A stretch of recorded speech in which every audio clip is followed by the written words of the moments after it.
pour ce qui est du cas de Laurent Gbagbo, tout le monde sait ce qui s'est passé. En fait, Laurent Gbagbo a été acquitté par la Cour pénale internationale d'abord en 2019, puis en appel en 2021. Et évidemment, la justice ivoirienne a trouvé le moyen de le condamner à 20 ans de prison, alors qu'il n'était même pas convoqué d'ailleurs au tribunal et qu'il se trouvait à ce moment-là à l'extérieur du pays. Et personne ne peut croire à cette fable de condamnation de braquage de la CEDEAO. De la BCEAO. Au passage, d'ailleurs, je signale que ce sont plutôt ceux qui ont été dans la rébellion, qui ont réellement fait des casses de la BCEAO à Bouaké, et même il s'est passé des choses aussi à Abidjan.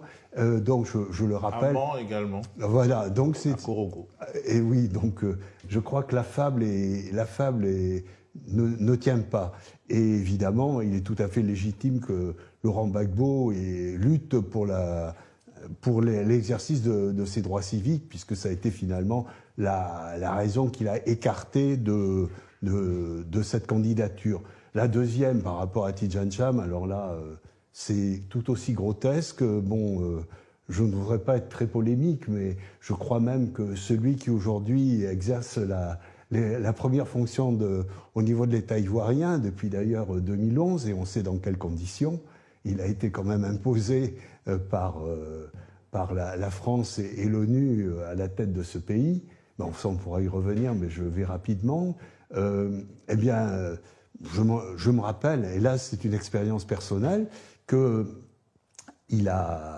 son passé je le connais assez bien. Je connaissais d'ailleurs un de ses meilleurs amis qui était voltaïque à l'époque, c'était Arba Diallo, qui est d'ailleurs qui était un militant, je dis qui était puisqu'il nous a quittés il y a quelques années, qui était un militant du parti du PAI, communiste, qui a d'ailleurs été très très ami avec Alassane Ouattara du temps où ils étaient tous deux boursiers voltaïques aux États-Unis.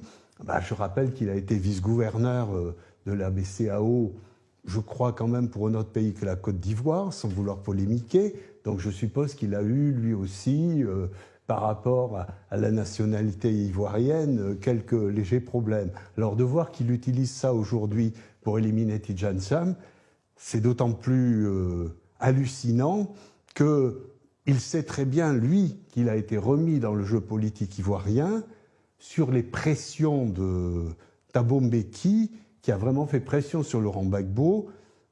Il lui a demandé de faire usage d'un article de la Constitution pour que Alassane Ouattara puisse candidater à la présidentielle. Et là, j'ai un témoignage direct. Moi, j'ai été évidemment, depuis très longtemps, en liaison avec Laurent Gbagbo, depuis 82, ça fait 43 ans. Et donc, je me souviens que lui, président, m'avait dit « Guy, je n'utiliserai jamais cet article de la Constitution parce que c'est l'équivalent de votre article 16 qui autorise finalement le président à faire absolument ce qu'il veut, quel que soit, selon le contexte. » Et donc, je crois même que il a été vraiment contraint de le faire. Et je crois même que Thabo Mbeki s'est beaucoup mordu les doigts, si j'ose dire, d'avoir imposé l'usage de cet article qui a finalement réintroduit Alassane Ouattara dans le jeu politique ivoirien.